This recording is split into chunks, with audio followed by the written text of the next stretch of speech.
সাবিত্রী ব্রত করলে স্বামীর আয়ু বৃদ্ধি হয়, যশ বৃদ্ধি হয়, জীবনে অনেক উন্নতি করে। এই ব্রতটা কিন্তু করিস মা।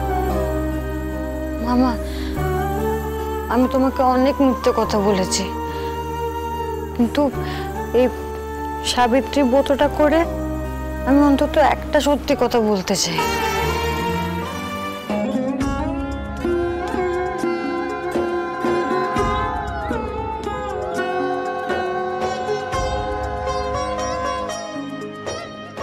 সাবিত্রী মা, দেবের উপরে সব সময় যেন তোমার আশীর্বাদ থাকে।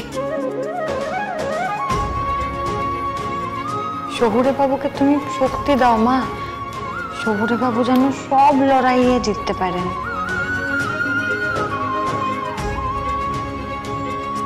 দেবের কাজে যেন উন্নতি হয়, ওর যেন যশ বৃদ্ধি হয়।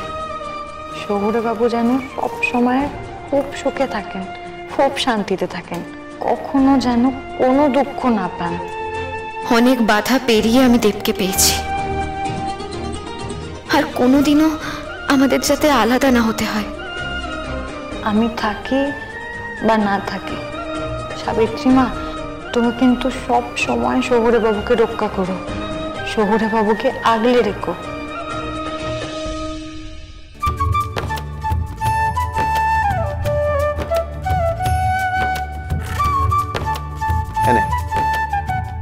আর খেতে পাচ্ছি না। মানে এক টুকরো আপেল পড়ে আছে, নে খেয়ে নে।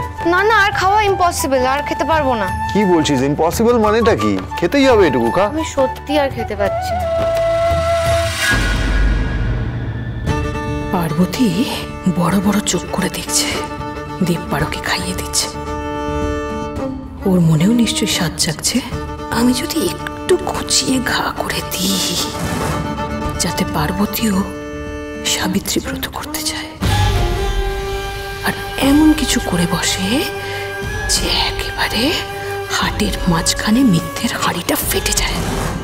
সাবিত্রী ব্রত পালন করতে গেলে তো আজকে স্বামীর হাতের খাবার খেতেই হবে, না হলে যে ব্রত পালন করা হবে না।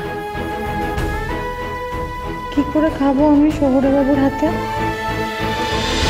তুমি আশেপাশে থাকলে সোম থেকে রবি প্রতিদিন বিকেল 5:30টায় স্টার জলসায়।